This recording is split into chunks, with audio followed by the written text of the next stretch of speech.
He's making a late entrance. I see this. Hi, everybody. How's everybody doing? Yo, yo. Thank you guys for coming. We're gonna introduce ourselves real quick. We're waiting on Kevin to get here. I saw him in the chat earlier, but he hasn't hopped on the live stream yet.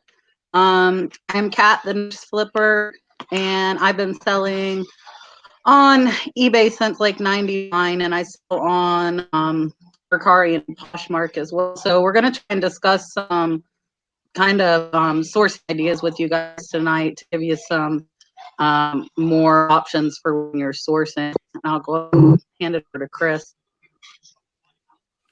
Good evening, guys. Appreciate everybody back for another chat.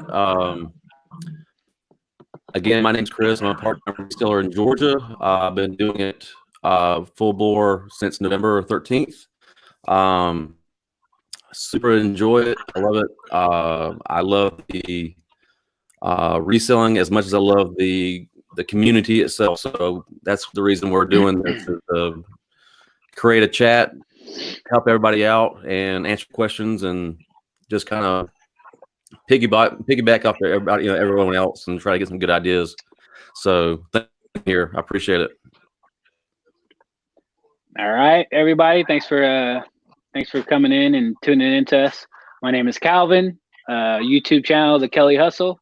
I've been selling on eBay for just a little over a year now, and just looking to help others out that are just getting started, and also learn from people who've been doing it for a while as well. So just here to have fun, and hopefully we can all learn something. All right, let me actually, it looks like Kevin just showed up, so I'm going to throw Kevin in. Kevin, if you want to go ahead and introduce yourself, we just finished, so that was perfect timing. Can you all hear me better? Yes, sir. Yeah. Oh, how is everybody? I'm sure everybody already knows me in the chat and everything. I'm Kevin from the Thrifting Lounge. Super glad to be on. I'm running a little late because I had a plumbing issue. Just literally had a fix. So sorry, guys. Normally I'm like 10, 15 minutes early. I was literally running a little late. So I hope you guys forgive me. No, we understand that. No problem. I guess we'll start, like, you guys, like, your number one place to source. I was just talking to Kevin about this earlier. My number one place is online, and probably get most of my stuff off of ibid.com estate auctions, and I drive up to like 2 hours each way. I just picked up over $500 worth of pottery in China today. That's what I paid. It's probably worth about $5,000. So hopefully you guys will get a video about it soon, but I don't have time to go out and source, so I prefer to source online. So that's my number one place for sourcing. Yeah, that goes into exactly what I always tell everybody. I think I'm sure you've been in the stream several times when I've mentioned when people say, "Oh, I have no place to go to source. I don't know where I'm going to go to source." I always tell people your best bet is right here on your computer to buy and resell. And Kat, it's the same exact thing that I do. I love sniping straight from eBay or Mercari. Actually, I just set up a bunch of stuff to get ready to snipe for this week. And it's assortment of things. It's a couple Brionis, but there's a couple of Civil War era Civil War letters that I'm looking at right now too. Because I last time I did that a couple weeks ago, I flipped one for 40 into I think 120 or 130. That was in one of my latest videos, what sold videos. But I'm also looking at some of those cinema lenses too, because I'm like, all right, because the thing is when you find something that that you find at a estate sale and you learn about it from your research, that actually gives you ammunition to go back and do more research on eBay to try to find those items that are super cheap and then flip them. I think you said in that top 5 places to sell that you like to sell, Kat, you mentioned that you and I didn't even think of it this way, and you said it's a really, really good example. To get those ones that are really cheap, buy them to kind of get ready your competition too, but then you can always resell them and relist it higher. which is a really good point. If I'm researching on eBay and I'm researching and I see $125 and the rest are all over $100, I'm gonna buy it. Yeah. Whether I buy it, I'm looking at buying or not, because that's, $75 cheaper than everybody else. I'll buy it. It gets it off the market, gets the prices back up, and I make $57 on it. And I did that not long ago with the Danbury Mint Stadium. So, Chris, you do mostly yard sales right now, right? Well, right now they are picking up a lot. Since I've been in it, being in Georgia and being in Florida, the weather's been pretty good. I mean, usually all year round, so people always are having some here and there, no matter what. But my sourcing opportunities have come via the marketplace, Facebook. So I'm always scouring the Facebook marketplace to find things. And again, Macari's been huge for me. Buying a lot of hat lots and things like that.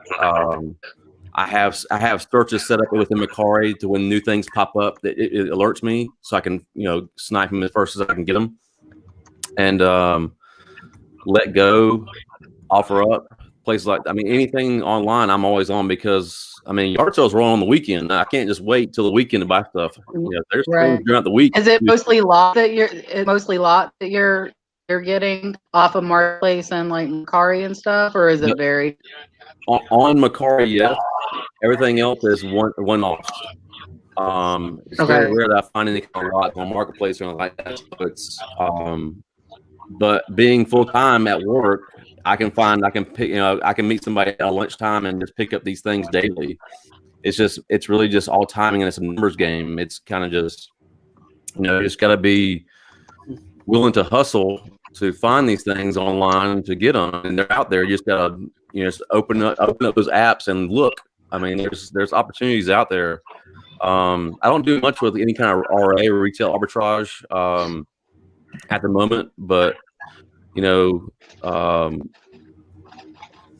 I've been mostly going into Goodwills, little mom and pop thrift shops, things like that. We have a couple of hospice run thrift stores that do really, really well. But lately, before these garage sales start ramping up, it's been online where I'm finding most of my stuff. Okay. I think I know Kevin's in Florida too. For me, it's weird to hear yard sale season starting, because it doesn't ever stop here. Exactly. It's pretty much year round. We have a yard sale season. So, Calvin, what? I know you did the auction and you do thrift stores. Have you started online sourcing some?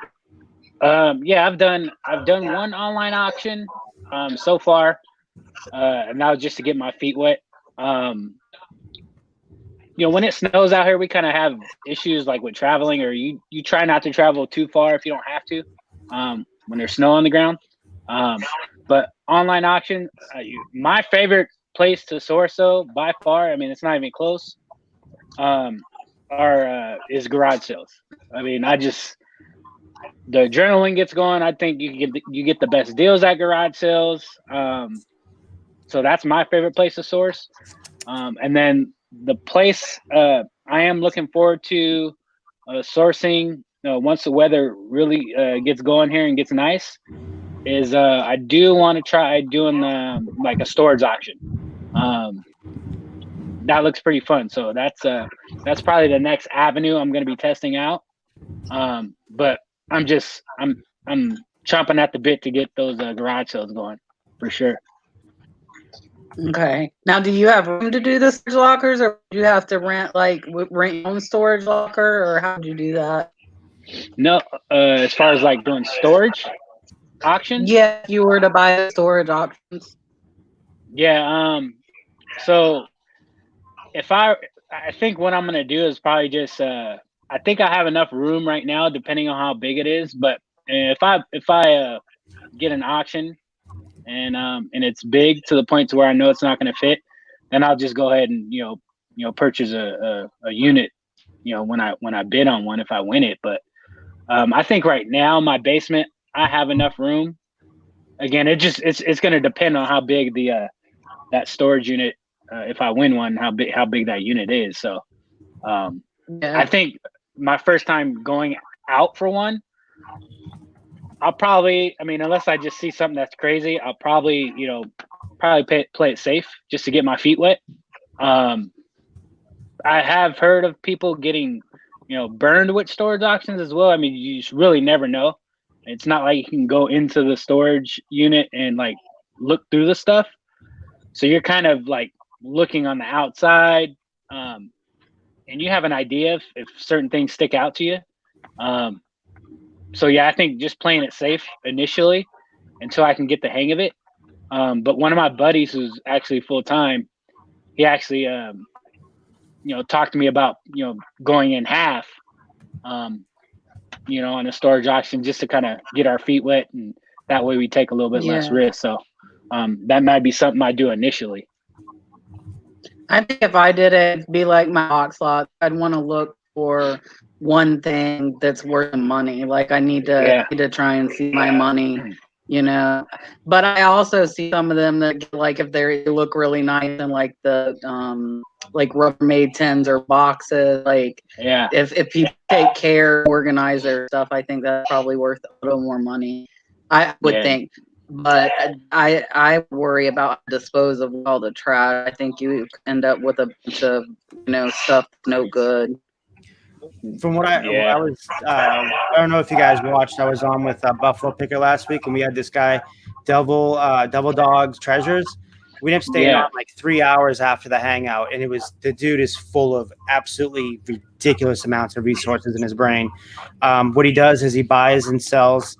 He'll go sight unseen and buy estate sale lots or estate sale out, and then he'll do the same thing with auctions, and he'll travel across the country. Like, he'll buy it across the country and he'll ship it back to his big ass warehouse, man.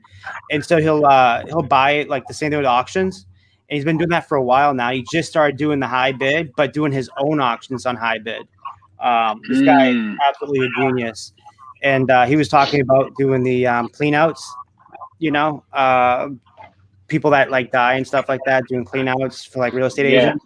And it's funny because I have a connection. My ex-girlfriend's sister, that's exactly what she came and told me about a month ago. And I was like, damn, it didn't slip my mind until he mentioned it. I was like, man, I need to learn more about this, because if I can get into the rich area where her law firm is, and with some of those real estate agents, man, I can make some really good bank once I go full time. Oh yeah. Yeah. You got to think about it. If you were to just get, find any local like property management companies near you, kind of like waste removal, junk removal, like my area is not too big, but I know I have access to some property managers, real estate agents, who come across people who just leave stuff behind, or they just need help clearing out a house. And I'm sure they would definitely, wouldn't mind taking a little bit of money to help, for you to help them. And then there's this one junk removal place that I want to get in contact with as well. Literally, they just go and, kind of clean junk from people's houses. People will call them up and say, hey, I got some stuff. Can you help me remove it? So I want to kind of get in contact with them and, partner up with them and see like, hey, if you guys are going out to the site, you mind if I kind of look through stuff with you, and, I'll kind of, compensate or wherever we can work out to kind of get some inventory that way as well. The only, I know who else does it really well too is Bill Stoner and Harry Humstone. Harry Humstone finds a lot of stuff on cleanouts. I think the car, the super modified car I just bought off of Harry Humstone, that whole thing came from cleanout. And then he's like, I couldn't believe how much stuff he gets from cleanouts like that. And that's where I think would be the real good money is, because I live in like $1 million area where these people don't care. They would just rather just have the stuff come out, like just come grab the stuff, or they'll even pay to take it out. So I'm thinking about getting a couple storage units that way when I go full time, and just figuring out and doing that. I'm thinking about trying to do maybe a business loan. I'm debating it because I started with $10 reselling and it's got me this far. I just don't know, man. I'm just so confused right now, but I'm going to take it day by day and then look at my options. Yeah. If you guys have any questions for us too about anything, whatever you want, just feel free to ask us.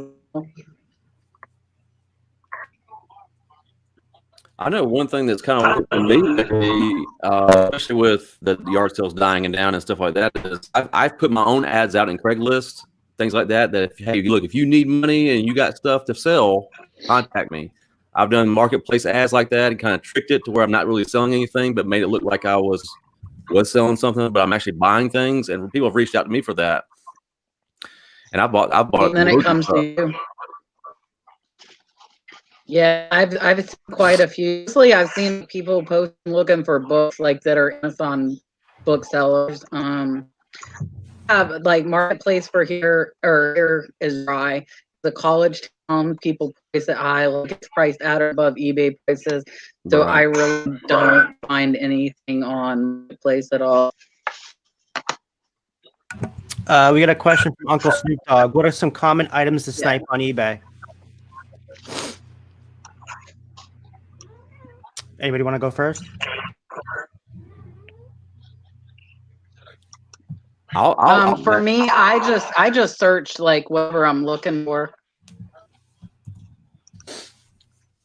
And for me, I do the same thing, but it's always with items that I know personally, that I know have a lot of information and knowledge about, that I know what I can get, that I can get for it before I do any kind of thing on eBay. Because lately I've been doing a lot of basketball cards and stuff like that. But if it's something I know about that I've sold a lot and have a lot of knowledge about, then I will do that on eBay, just to try and protect myself. I don't try to gamble too much with things on eBay, but if it's something I've sold a lot of and I know a lot about, then I will. But yeah, I think I haven't really tried sniping anything off of eBay. I have really been doing a lot of research on NBA cards. So I have been looking at the market on NBA cards, and I'm really looking to get my feet wet into that. So that's one thing that I know that's kind of on my radar right now, NBA cards. Yeah, I really have only sniped when researching something else I already have. I already source so much, I don't have time to go and snipe stuff. Honestly, I'm kind of pressed for time. Kevin, what are the most common you do, and then one of us can answer Wizard question. Me, clothing, like I said, Civil War stuff, letters or Revolutionary War letters. I tend to flip those pretty good because people run 99-cent auctions and they run up pretty good. But if you know where the market is for them, when you do the buy it now prices, I can make some pretty good money. A new thing I'm gonna try to flip is some cinema lenses, not regular lenses. These are cinema lenses that were used in like the 60s, 70s, 80s, that were more for like movie cameras. But you could also, there's a big niche for them for putting them on like digital DSLRs now, if you get a adapter for it. So those are pretty cool. That's what some people like to do. And then really whatever I'm into that week, honestly, it's anything. If I find maybe there's something out there that's super cheap that I'm researching, like, oh, well, wait a second, that looks really cheap. I should try to go for that. But yeah, that's kind of how I am too. Just whatever my mind goes 50 different directions. I start on one thing, I don't know how I end up where I end up, and end up finding other stuff. Yeah, I agree. Let me see. All right, so I think. I use Pirate Ship. I use Pirate Ship for everything. Wizard, I just got screwed on eBay last night almost got screwed. Thank God they don't charge you on international or charge you until you print the label. This is why I don't go to Pirate Ship anymore. But eBay. I wanted to use it because of the insurance on there going to China. Mm-hmm. I sold a lens. Was it a lens? Yeah, I sold another one of those lenses. It was a projector lens. And so I was like, okay, let me do eBay. It's late at night. I'm tired. We're ready to go to bed. And then the thing pops up saying it just like, you purchase the label. And then it just shows up red. It says PDF will not open. I called eBay up and they're like, we'll do it again. I said, you guys are going to charge me? They're like, no, we never charge. And of course I'm worried because I haven't done eBay in a long time. They're shipping. So I did it again and the same thing, PDF won't work. So I was like, okay, I'm just going to Pirate Ship. Did Pirate Ship 5 seconds and I was done. So I'll probably never go back to eBay shipping again, just strictly Pirate Ship. And Pirate Ship, you can easily get the insurance on it too. I rarely use pirate ship. I mostly use eBay, and that's because a lot of my stuff's light and in big boxes. And I know pirate ship is the cubic rate. So for me, like I'd say 80% of the time, pirate ship is more expensive than eBay. So for me, with pirate ship, if it's small and it's heavy, then I'm gonna use pirate ship. Yeah. Yes, same for me. For me, being in Georgia, if I'm having to ship something smaller and compact out to California, then I'm looking at pirate ship. I'll get a better deal on it. But otherwise, I'm usually on eBay. But I know a lot of people that went straight to pirate ship only. Yeah, Evan, I actually have never used pirate ship. I've only done, shipping through eBay, either USPS, and then lately I've been doing a lot more FedEx with some of my items. I've been saving a bit of money. It's kind of dumb, but a lot of the times I try to just keep, because my wife will take some of the packages for me usually every morning, and I try not to have her running around town. So, because of I had the leverage of having a job and don't, I guess don't really need the money right now. I've cost myself some money just by trying to keep everything USPS. But that's definitely going to change here soon. But I've definitely used just FedEx and USPS through eBay. But pirate ship is definitely something I'm going to be getting into, real fast now. Yeah, it is so much easier, and it's such a less of a less of a hassle than eBay. I've had it since I restarted. I think the 4 or 5 times to try to print a label, only once it's where it actually worked. That's why I did a quick search on my group. I was like, what's better alternative than eBay? And everyone's like pirate ship. I know some people still use stamps.com because I think they were grandfathered into that where they don't have to pay for their fee or whatever, their monthly fee. But other than that, everyone's like pirate ship. And by the way, we just mentioned Double Dog. Hayden, Richard's the owner, but his worker who works underneath him, he's like he's a coworker. He's in the chat. That's so weird. I just mentioned him. What's up, Hayden? That's a person you guys should try to get on here. Hayden and Richard from Double Dog Treasures. You guys will blow your mind. There, Chris, I know. I think you're the one that said you put that as a view. I don't know if you want to answer Clay's question up there. Sure. I mean, I put them in. Any category that'll allow you. Of course, I think I've got some in free, in garage sales. I just wherever I can put it at, and it allows me to do. I'll put it in there with my title saying, need cash, blah blah blah. Reach out. It's nothing into anything scientific or anything like that. It's just wherever I can allow you to put an ad in, just put it in there.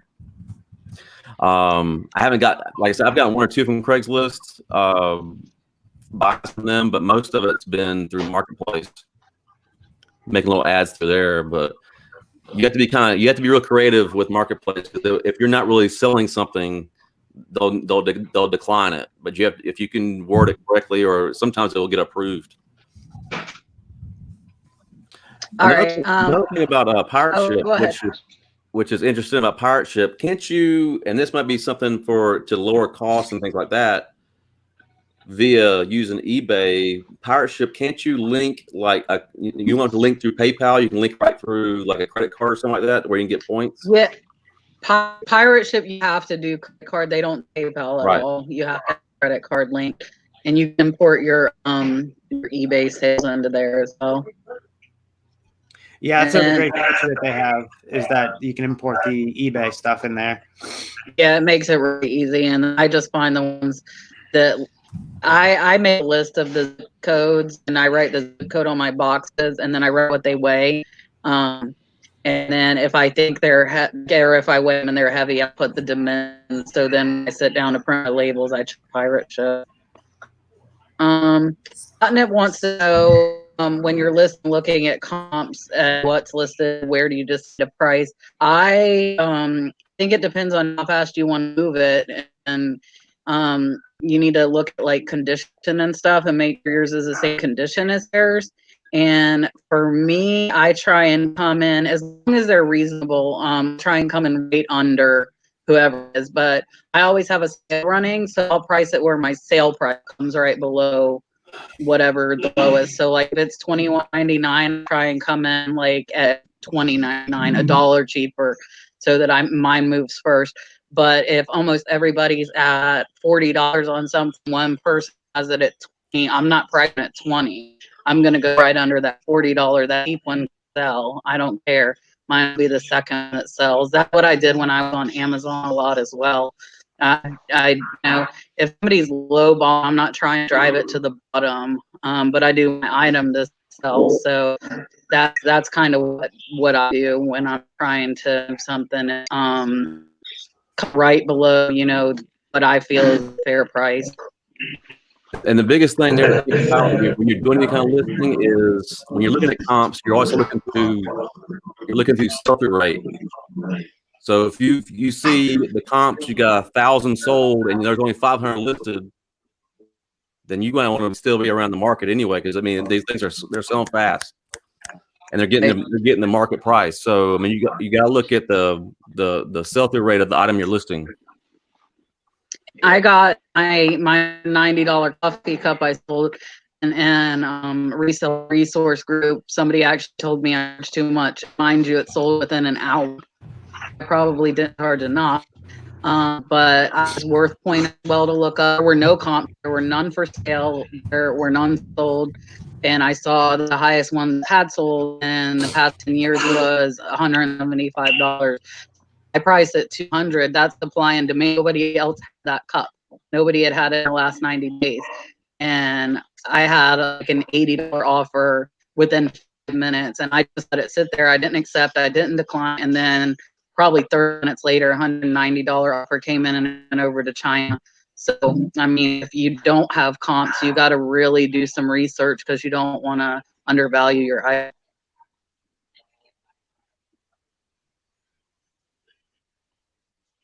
Hello, Calvin, how do you do? Yeah, I mean, pretty much. I mean, it's pretty basic. Does somebody have the YouTube open? I don't have it open. Does anybody else? I do, but it's muted.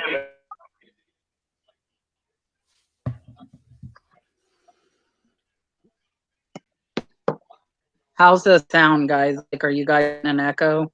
No, I think people are saying there's an echo in there. Yeah. I know it's definitely not for me because I know I mute it every time. It's like the first thing goes up, I mute. Yeah. Yeah, I'm yeah, I don't have YouTube open. And I got headphones on too, so yeah. But yeah, no, I just try to go with the market. I mean, it really just kind of like Kat, like you mentioned, depends on how fast you want to sell it. And now I kind of go back to Chris's motto. I don't want to be married to the product.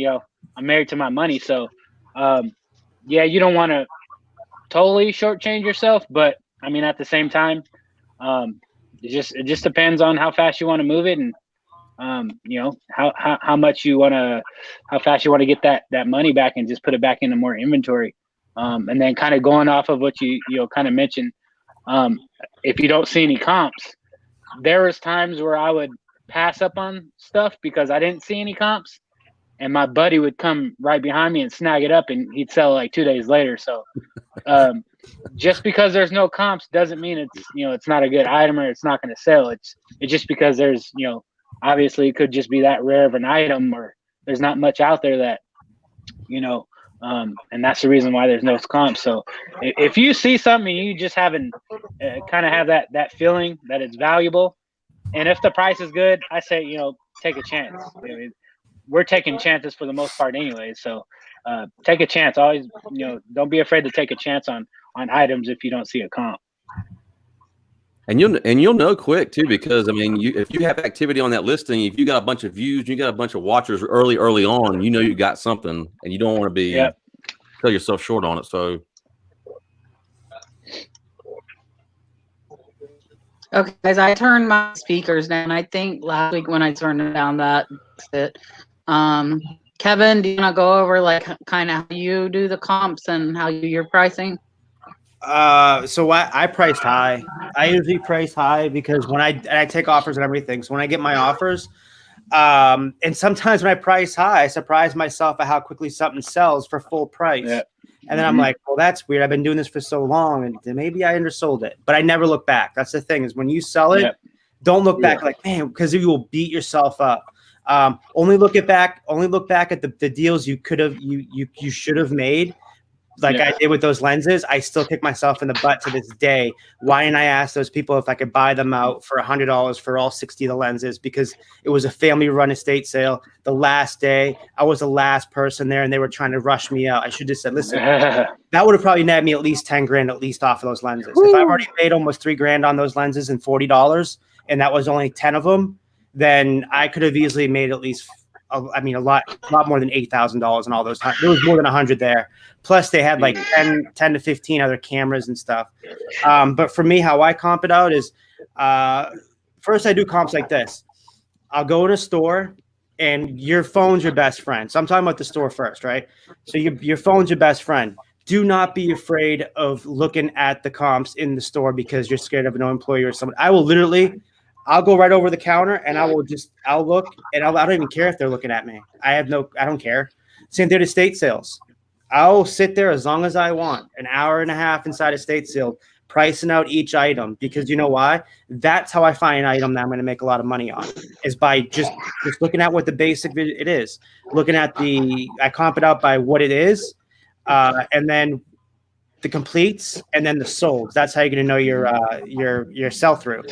And then from there, I'll use Terapeak. I use Terapeak a lot for using how much I want to price something out at. So when I price something out, I'm pricing it higher than what it says, the normal averages, because when I take offers and I take offers on everything, it's going to be at the price, the sweet spot where I wanted to sell anyways. And I don't like the hassle going back and forth. So I usually give their first is usually where I want it to be. So I'm like, okay, I'll take it. Even if it's on a $100 blazer and they offer me $80, I'll take that all day long, just to move product. And that thing I only bought for $5 or $10. So, I mean, it's a classic version of the fast nickel, the slow dime. And for me, it's a mix of it. I don't care what the Revolutionary War document, the letter I sold last month, I had it listed for $210. I bought it for $40. I sold it for 120, 130. I didn't care. It stayed in there for about a month and a half, and I want it to move and that was also a way of me to figure out, okay, Kevin, can I keep buying and selling these? Is this where the market's at, or is it too slow? And no, it sold perfectly for me within a month and a half, which is not too slow for me. It's not a long, because I have no problem listing something and forgetting it for a long time. Yeah. I have stuff that I just sold a dress last week that I had listed for over almost a year now, coming up on in May. So, but what I do there is I sell similar. I'll end the item and then I'll sell similar. I try to do that with all my items within 3 months, so it's always stay fresh. Yeah.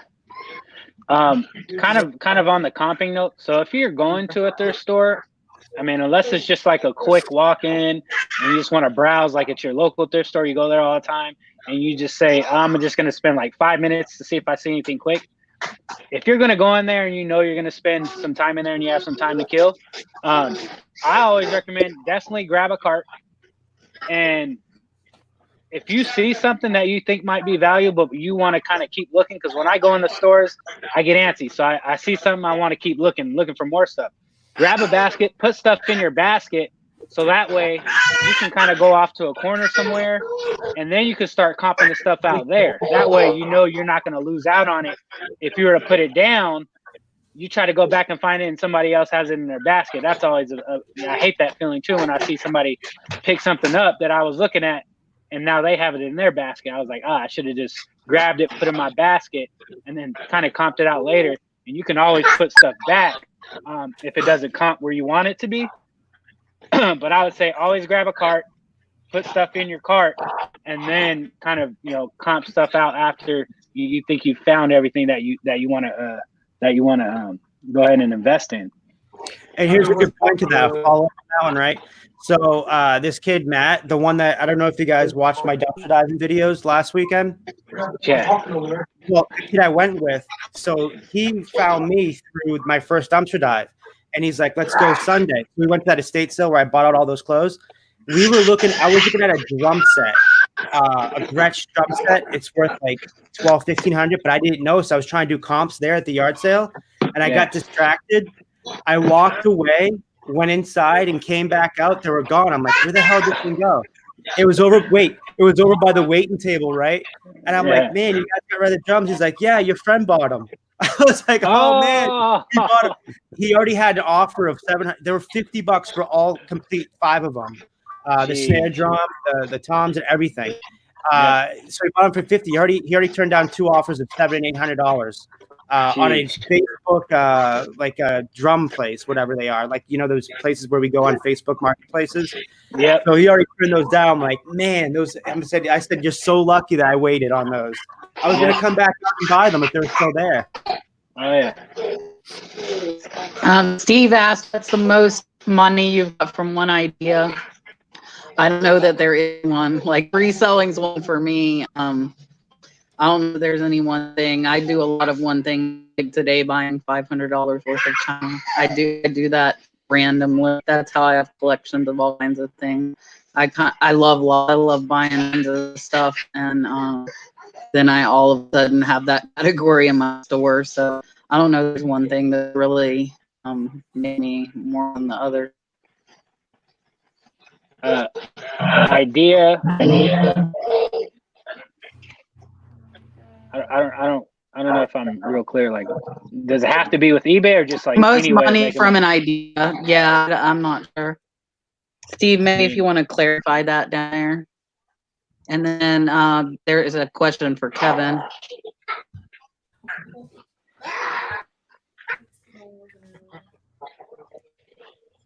Oh, Midwest. No.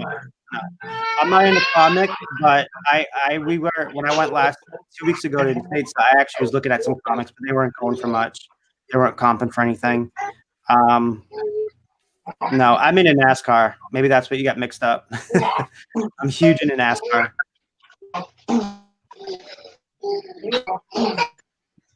To ask you too, Chris, do you do comics? I bought some comics. I kind of bought with mine, so I probably won't look for any more. I don't think. Yeah, I'm not into comics. Like I said, it was when I was younger, but not as far as reselling and stuff like that. No. Yeah, from some of the stuff I've like watched or researched, unless you get unless you find those one-off comics, I mean, most of them are just gonna be like, your normal comic books that aren't gonna be worth much. I mean, I guess if you can come across a lot, boxes of comic books and you can get them at a good deal, I mean, yeah, take a chance on them. If you don't got much into them, but I don't know enough about them personally, to kind of just go into, a thrift store or garage sale to, kind of off the top of my head say, oh, this one's good without having to comp it out. But I would just say, yeah, I mean, I don't know. I guess it's just one of those things. It's always, if you can get the right deal on them, What's up, Buffalo Picker and Glass City Pickers?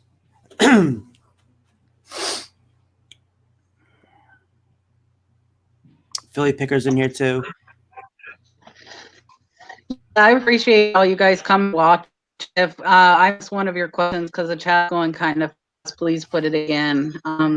Nana, do you see a difference if you promote your items on eBay? I promote my whole store. Every single thing in my store is promoted.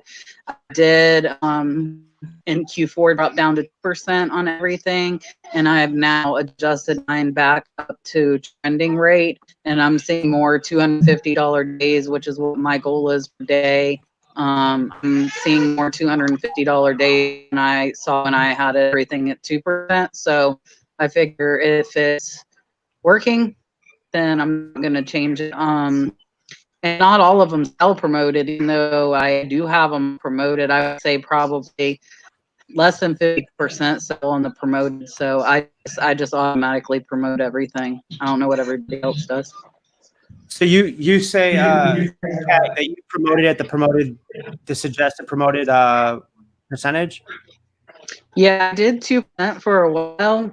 My sales dropped, and I put it back up to trending, and actually less were selling via promoted, but more stuff was selling. So Well, I put it all back trending. So I may try that because I've been having some slow sales here, and it could be because I brought back the reduction of my promoted listings. I used to be around 3, 4, sometimes 5%. Now I brought it back down to maybe 1. I'll go 1.2 to 2 to 3. So maybe I may have to bring those back up again because I promote everything. I think that's a great way. I also did a little technical analysis myself a couple months ago where I did. I was saying to myself, I'm going to just shut everything off now, get rid of the promoted listings for a week and see how it works. I only lasted 2 days and it was dead because what you see is underneath the I think it's the marketing. I think it's no, it's not the market screen. It's the screen after marketing where you click down on the it tells you how you're doing, and it'll give you your organic views, and then it'll give you your promoted views. Mm-hmm. And when I saw like the big drop off, I was like, right away, it didn't even last 3 days. I put it right away, everything back on the promoted listings. And it still took me about a day or two to actually get going again because everything had to get back in the search rankings.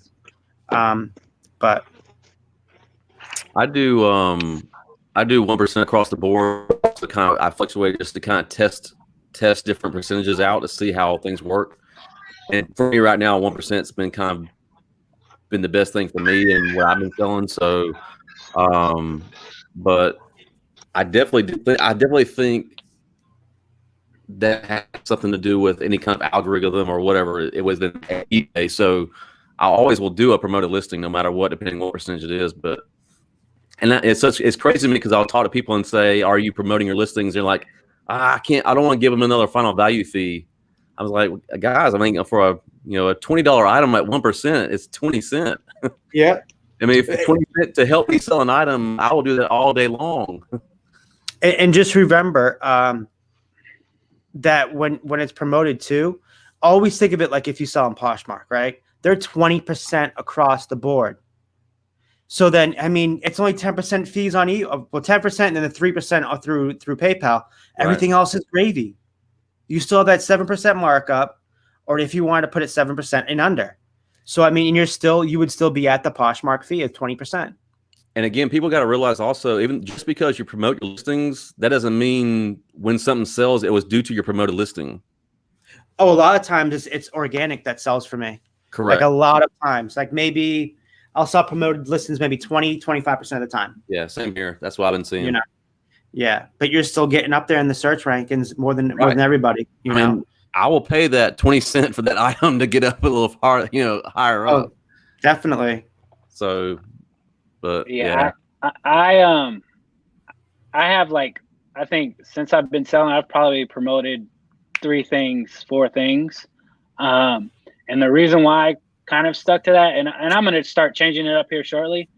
But I just, from watching Cincinnati Picker, he said he never promotes, he doesn't promote.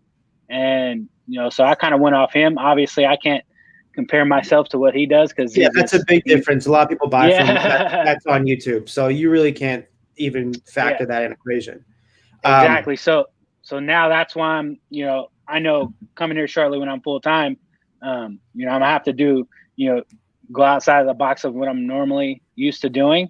So there's some things coming down the pipe for me that I know I'm gonna have to change with my business model.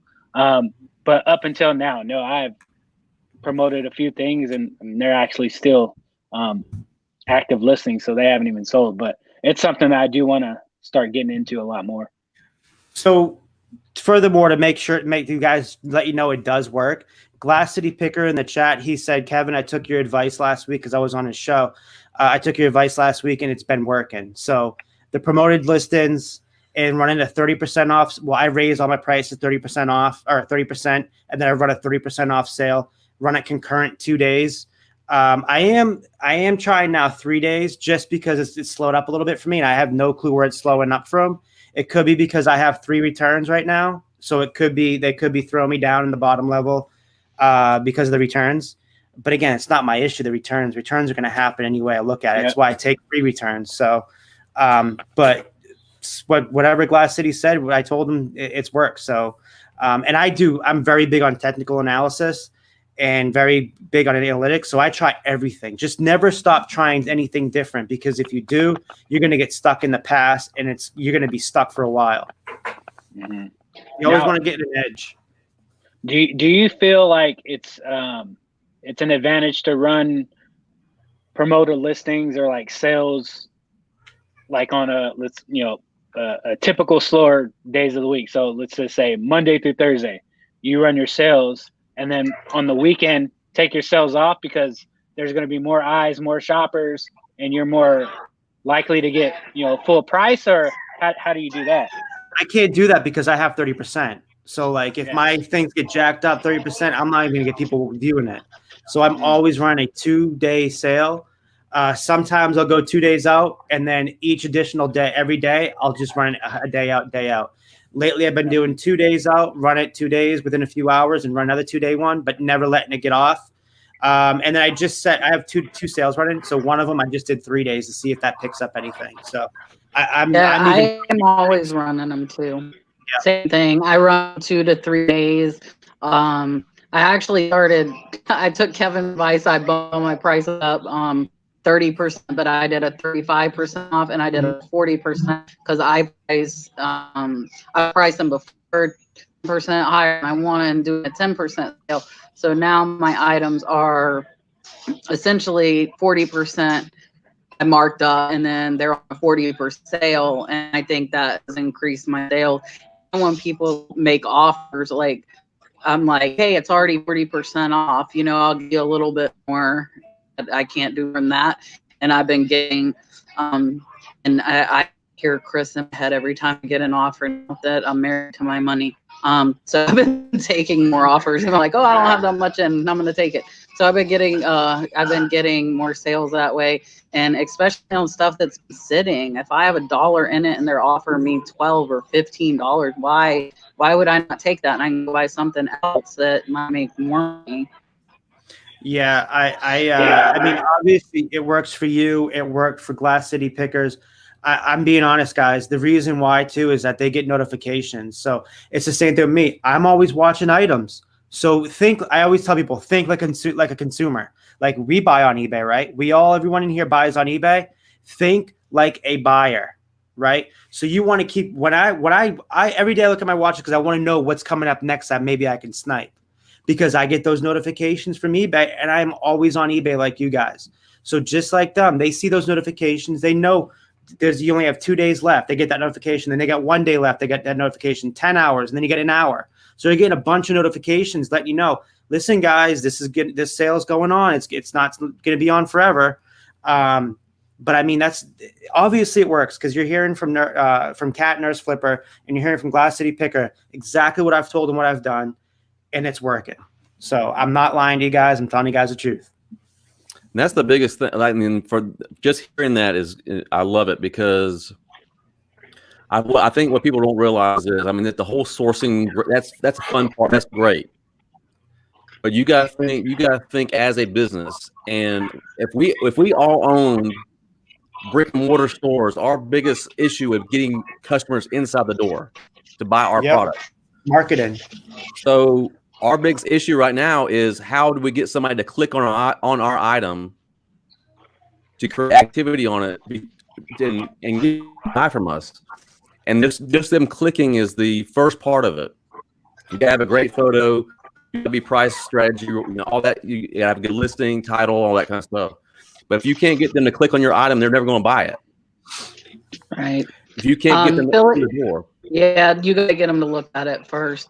That's what is everyone's lead item to list. For me, it's clothing, and I really, I got clothing in my liquidation lot, and thrift with F. I did see a question. We're gonna get to that next. But I only pick up clothing if it's vintage and really cool, or if I get it on a pallet and it's really cheap.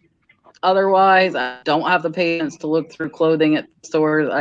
It's not for me. And the only thing I can say to you guys and say that that's a hassle for you guys, because I am the clothing master here. You just learn. For me, I've learned, I've been doing this so long that I go up and I'm sure you guys heard me. I'll go up and down the aisle with my fingers and I'll feel, if I'm in a rush, I'll do it until I feel something that's different. So when I see something's different and I look at it, sure enough, it's a really big bolo item. So once you really get to know a niche like this, like for me, it's definitely the clothing. I have no problem staying 3 hours in that store. Why?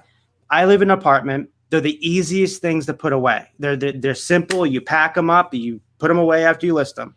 And then for me, it's repetitive. I can bang out a suit or a sport jacket in a matter of 10 minutes on a listing because I just have to copy and paste. For me, my least favorite item to list would probably be freaking Afghans. Like I love them to death because they're high priced items, but they sit and they're just so, I hate having to measure a queen size or a king size Afghan. That's the biggest reason why I don't like the list them is because they're so bulky and it's annoying to do all the measurements and everything. And then to make sure it's in great condition or not conditioner if some has pull in. And then if you have to get the shaver, oh my God, forget about it. You got to go shave some of the Afghan.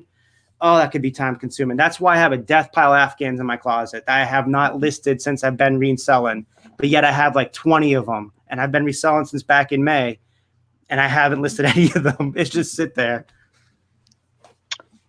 For me, it's definitely electronics. And I know for me, I've been able to sell a decent amount of like VCR combo units, for some decent profits. But just kind of setting that time aside, hooking it all up, finding tapes, putting them in there.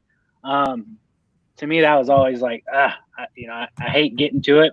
But usually when I do it, I like to do them, a few at a time. So while I'm in that mode, I'll knock out a few, VCR or combo units and get them done that way. And then go straight to taking photos of them. But yeah, definitely for me, it's VCR, it's combo units, even though I like making the money. Mine's the same thing as Kelly Hustle there. I got 3 DVD units right there in my closet that I haven't. I gotta be in the right mindset to sit here and test it because I need to test it, the recording part of it and all that kind of stuff too. Mm-hmm. I mean, it's not just make sure the VCR plays. It's making sure it records and all this kind of. I have to be in the right mindset. But clothes too, I've gotten to a point where it's just I look for certain clothing items like outerwear or something like that, or I don't go get all the Polo Ralph Lauren shirts anymore that I used to get and all that kind of stuff. It has to be really something very specific, anything Patagonia or something like that, something that I know that's going to resell very quickly. That makes it worth my time. Yeah, I'll do it. But everything else is usually pretty easy. I mean, like I said, I love hats because hats are, man, I'm just banging hats out. Yeah. But Chris, do you use a mannequin head for your hats, or you just flat lay? No, I actually use I reuse a lot of bags. I just take a bunch of like old Goodwill bags or whatever, and I just ball up as best I can to fill out that hat as much as possible. I don't use a mannequin head. Yeah, I didn't for the longest, and then my buddy got one. It was like $3. I was like, I'll just get one. Just stuff too. I can't even scroll back to Steph's question. She was asking the best place to get liquidation. I don't know if anybody else has gotten it. I bought off B stock. You can get liquidation off B stock. You have to have a resale certificate and I have a federal ID number. And then I bought off .com before. The only thing I would caution is A, the condition of merchandise, and B, look at your manifest. And a lot of times on liquidation pallets, that $100 or $400 thing that you want to get that pallet is then broken, or somebody returned the wrong thing and they're basically stealing that item. So you have to really research. And I've been here recently with my bedding pallet. I had 30 pillows that I paid $10 piece for. They aren't I haven't sold them. So you kind of have to make sure that liquidation pallets, they're all going to move, or you have to move it, because I don't need 30 throw pillows and I have them. So I have shied away from liquidation pallets because of that, and went to more like estate auctions, garage sales, and I make more profit that way. It takes less time, especially if you're getting return pallets. You're going to be paying, not paying, you're going to spend a lot of time going through stuff, testing stuff, and it's just time consuming. So it kind of depends on how much time you have, but I wouldn't recommend getting pallets unless you have a lot of time. Has anyone else got any pallet liquidation stuff or no? No. I get so much stuff here. Like I said, until I go full time, then I can start branching out and trying different things. Because it stinks. I've been telling everybody. I'm sure you guys know how much my real job is holding me back right now from what I want to do. It really stinks. Kevin, is that because of income you're making, or? No, I mean, yeah. I mean, the income that I make I make $65,000 a year in insurance. So until that can consistently take over that, I'm not doing anything. But my goal is in December to make a full-time change, because I know that I already have the knowledge. I just need to get back out there. I need to probably need to hire someone, because we got if I hired someone as like an intern, and I could help them knowledge-wise that they can use it on their own and pay it forward, man, I'd be able to go do a lot. I'd be able to do a lot. It's like all this stuff. I'm telling you, the stuff I have in my house alone is, I have $27,000 worth of inventory online, and I probably have another easy $30,000 in inventory not even listed yet. I just keep buying because I find the good stuff, and I'm trying to list at my pace, 5-6 a day. But even that, if I was able to go full time, I'd be able to do 10, 12 a day, and I'd still be able to make a little bit of a dent in it. It's just I need another person to come in and list 20 a day, and I'd be able to absolutely, because I average $67 a sale, so I'd be killing it if I did it full time. Plus, it's not including the other things I want to do. I want to try storage units. I want to try clean outs. I want to try buyouts. I mean, I have goals that I set for myself, monthly, weekly, yearly goals, and I want to attain those. In the last few years, I've been able to my personal goals I've been able to attain, and I want my reselling goals to really attain that too. Yeah, I tried hiring somebody. Like, I tried 2 or 3 different people list for me, and I didn't want to pay them hourly because some people don't like to work. I wanted to pay by the item, and nobody wanted to do it. Nobody wants to work around here anyways. I tried 3 different people. They all came. They saw what was involved. They didn't come back. So my mom was helping me a little bit. I was paying her to list. But like for pictures, my mom would like throw it down and snap 2 shots, and like it's just it wasn't the best looking pictures. So like half I couldn't even like go active. So I stopped having her help with that. So I wish I could find somebody too that was local to help me with living. Yeah, I know Steve Reagan back in the day used the VAs. I think he still uses VAs, but I don't think he resells anymore. I think he's more into self-help stuff. But yeah, he used VAs, and I back then I wouldn't do it because they were just botching all of his listings. But now it seems to be that pretty good. Some of the VAs out there. Somebody asked how many items we promote. I think we already answered that. I just want to say I promote my whole store. And then X wants to know bulk edit prices by percent and run the sale. Yes, you can. 1,400 items, bulk edit 1 through 500. I mark it up. I marked it up 30% on 1 through 500. Same for 500 through 1,000, and then the same for the last 400. And then I put my sale on at 35 or 40%, which realistically is 5 to 10% off my prices, still within where I want to be for what I'm getting. So you can definitely do that.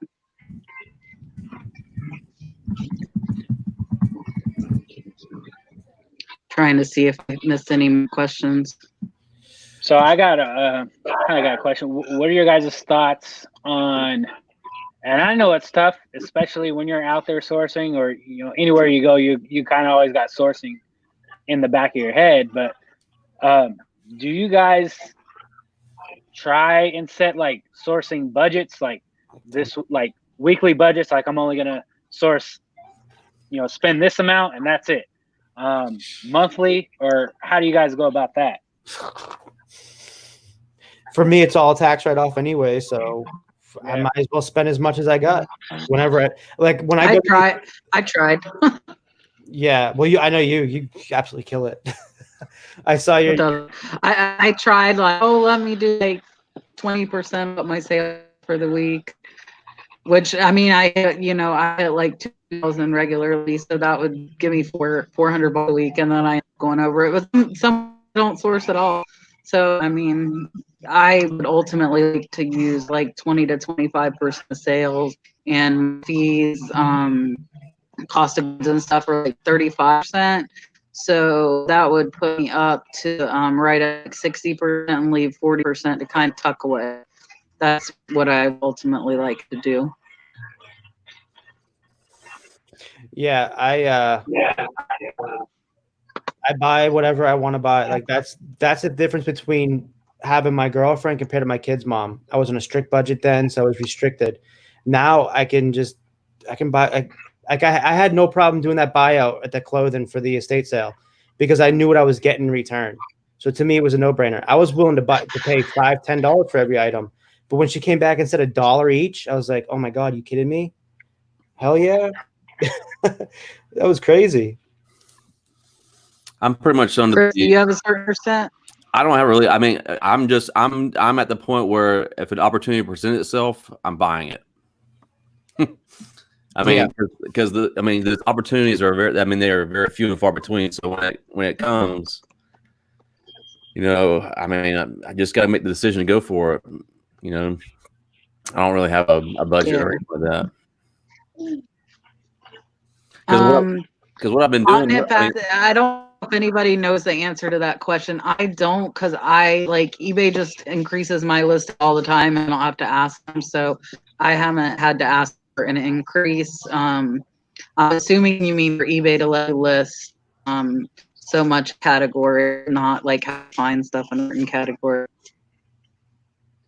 Yeah, when I first started, I think after I got my, I don't know, maybe it was like I forget it. Either it was a certain amount of sales or it was a certain amount of listings. And I forgot which video I came across, but they said just give eBay customer service a call and let them know, like, hey, what your intentions are. I'm just starting this business. I intend on, growing this business, and, I like the platform. Is there any way I can get my listings increased? And 9 times out of 10, they're more than likely going to do it for you. So that's what I did. And I think I did that after a month. And they increased my listings from this is before I bought a store, from 50, I think, it got up to like 200 maybe.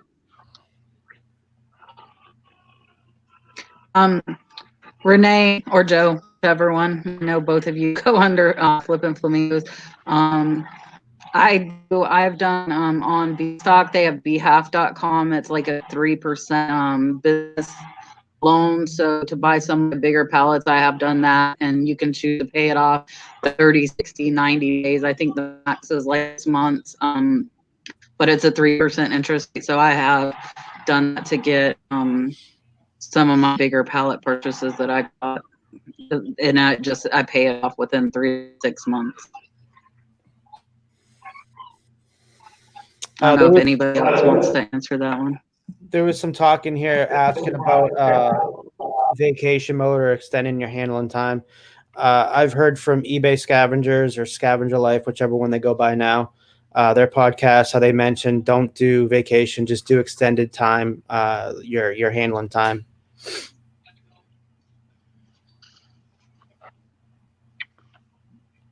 I know, Calvin, you just bankroll. I know, right? We've talked about that before. Yeah. So, I mean, and it's going to change. I mean, it really just depends on your situation. I mean, if you have a full-time job and you're not depending on that eBay money, I mean, you're able to take more risk. Um, Me personally, I haven't bought any like big bulk buys or anything like, as far as liquidation pallets or anything like that. I think usually, where I spend a good amount of money is, during garage sales.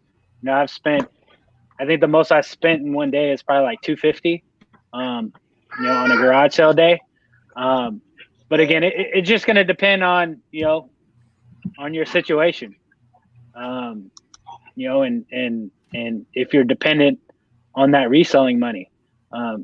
Again, up to this point, I just been able to kind of reinvest, back into my business. I haven't had to touch it. I've done a couple of things with it, but mainly it's just been able to sit there. So again, it's going to vary depending on your situation.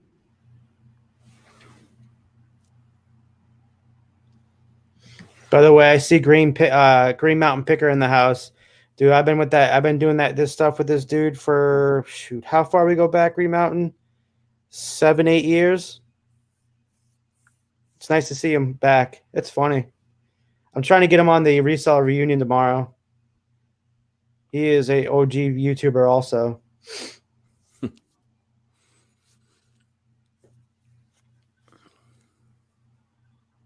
Wizard Flips. What's up, More Income?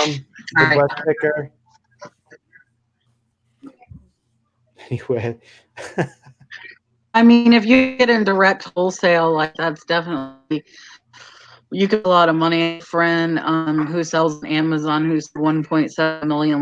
That's not something I want to. I like hunting. I like finding the offs. I don't want to buy 5,000 pieces from China. I have no interest in doing that. Not. I do like getting my palettes with multiples and have multi-quantity listings, but as far as like creating my own product, or I like finding cool stuff. I don't see myself going the route of wholesale. I might be calling myself a liar in a year. I don't know, but at this point, I don't see myself doing that. One thing I do want to start doing though, during this garage sale season, is I did it a couple of times, but I didn't take advantage of it as much as I could have. Leaving my name, getting that person's name, probably getting some business cards made up, but just letting them know, like, hey, whatever doesn't sell, give me a call back, and I'm willing to, kind of do a bulk buy after the garage sale weekend is over. I think that's another opportunity by leaving your name, getting their name and number, and just following up with them like on Monday after the sales have gone, and see what they have left over.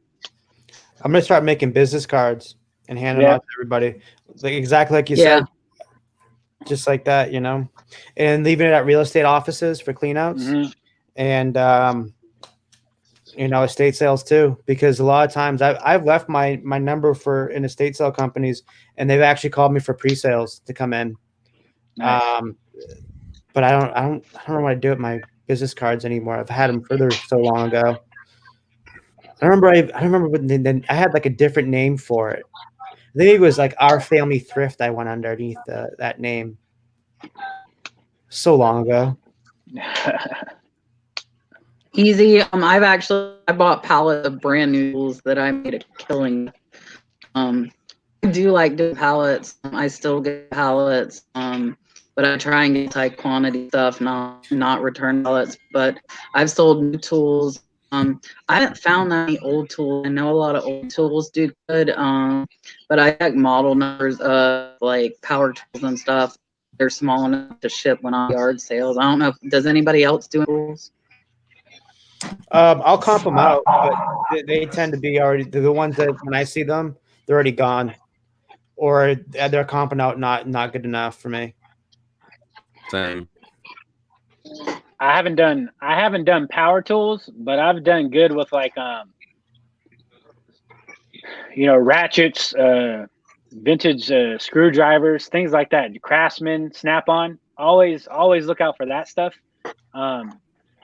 They may not be the greatest profits, but I mean, they'll sell fast, and I mean they're not bad profits. So any vintage Craftsman, Snap-on, look out for those because they sell pretty fast.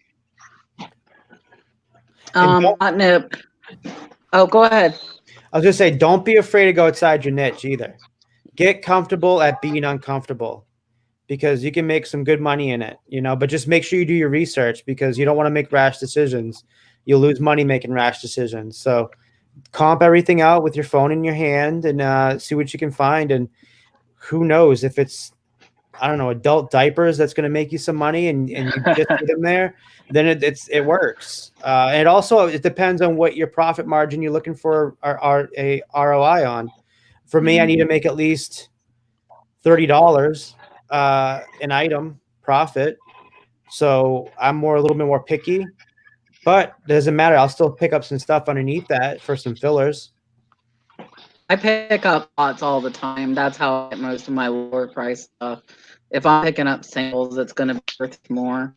Nip wanted to know if field thank cards help. I bought some and I forget to put them in. I will not lie. I have not put them in months. I've gone away from those too. You get so busy when you're packing that the last thing you do is just hand out those cards. It's not our fault. It's just we get so, and I agree with you, Kat. We just get so busy that we don't have time to put cards in there, thank you cards in there. We just want to ship. Even when I did, I didn't see a difference in sales or even feedback to put thank you cards in. Mm-hmm. I don't know if any Chris or Kelly, do you guys use thank you cards? No. I'll do a thank you sticker on all my stuff, but that's it. Just to say thank you. Really, it's not to increase sales or anything like that. It's just a sticker. That's it. Scott wants to know what's the best thing to connect. I'm assuming to connect to estate companies. I use estatesales.net to find my estate sales, and actually have a couple of estate companies that I've talked to that have my phone number, and they'll ask what you're looking for, and then they'll call you. Some even before the sale, you can go before the sale, and some of them at the end of it. I bought a big lot of stuff like that. At the in estate for really cheap. She called me 2 hours and, hey, do you want all this for $100? It was 300 items. And I got probably 50 packs of vintage ornament that I sold 12 to 15 each, $5. She said all the ornament $5, including the tote that was worth $5. So if you go out and talk to the estate sale, you give them your number, give them a card, tell them if you look for certain kind of stuff. Estate sales, I love vintage perfume. Vintage perfume can be worth a lot of money. Not Avon, but vintage perfume is worth a lot of money. And that's one of my biggest things at estate sales. And then of course, anything new in the box, let them know, and they'll call you, because most of the estate sales, at least here, donate it at the end of it if the family's doing it. I know a lot of companies at the auction, ones here, they're Helping Hands is going to pick it up tomorrow. They donate it, so they're going to take a low amount to get a little bit more for the family, other than donate the rest of it. And there is, I don't know about your area, but there is a couple of real estate companies in my area where they have their own retail shop. So they don't even give sales Thursday, Friday, Saturday, and Sunday. They keep it retail, because what they do is in the end, they stick it right to the owners of the estate sale company, because most likely they're out of state. We're in Florida, me and Kat. So they're out of state and they can't make it down here. So they're trusting these estate sales to do the right thing. And what do? They donate the crappy stuff to the local thrifts. And then they put, how do I know this? Because I've actually been into one of the thrifts where they donate the crappy stuff that weekend. And then they keep all the good stuff in there and they bring it to the retail store. No joke. Yeah. I know of at least one that has a warehouse that they do sales. They keep all stuff and bring it to their warehouse and do sales out of there. Way to rip off somebody that's passed away or it's gone into a nursing home that needs this money.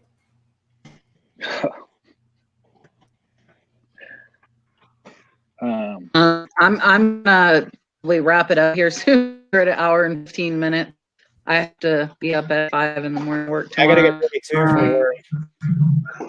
Does anybody have anything they want to say last minute? I think we got a lot covered, especially with sourcing, answering everybody's questions. I do appreciate everybody that stayed in the whole time. Thank you for watching. We appreciate you guys coming. We are doing it every Tuesday at 9. So definitely plan on coming. Yeah, I'd love anybody to come else back. have anything they want to add?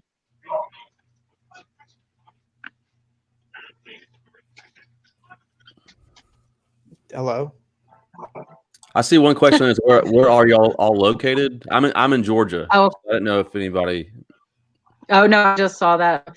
Kevin and myself are both in Florida. He's in South Florida, North Florida. Yep. Where are you? Middle of nowhere where it's snowing. Yeah, I'm in Iowa. Iowa. Yeah, fun.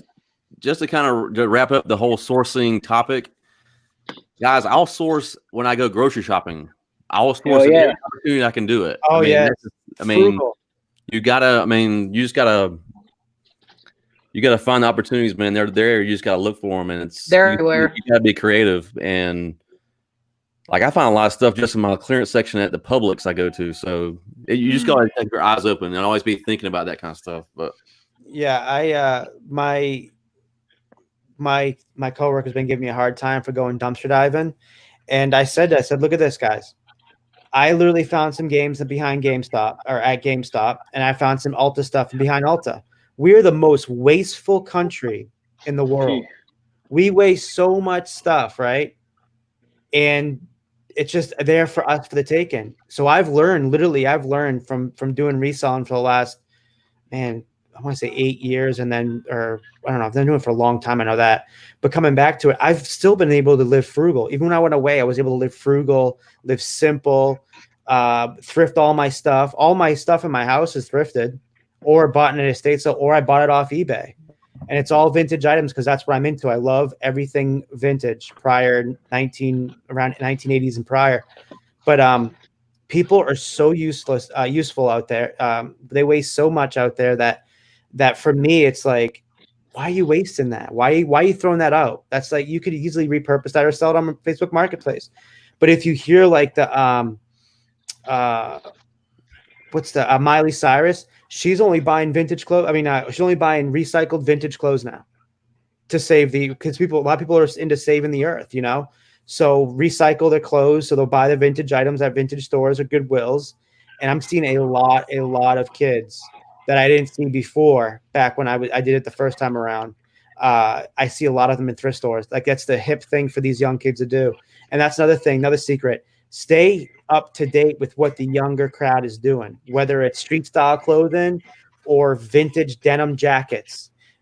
Follow a couple kids that are popular on YouTube and on Instagram, and you'll quickly see the trends. Follow those trends, and you'll figure out that you'll make a lot of money selling that stuff, vintage and everything.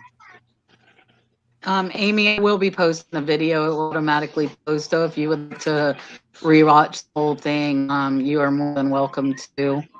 And if anyone else missed the beginning of it, definitely go back and watch it. Devil Dog, you're back and leaving. I gotta be up at 5 a.m. So, and that's a guy I was talking about earlier. You need to get him on your channel. He's really good. Yeah, for sure. I will like to say, this time next week, I will be officially full time. So wish me luck. Congrats, man. Yeah, you'll do well, man. Yeah, you got it.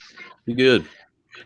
All right, guys. We will see you guys next week. Same time, same place. Have a good night, everybody. Thanks, Kevin. Good night. Peace.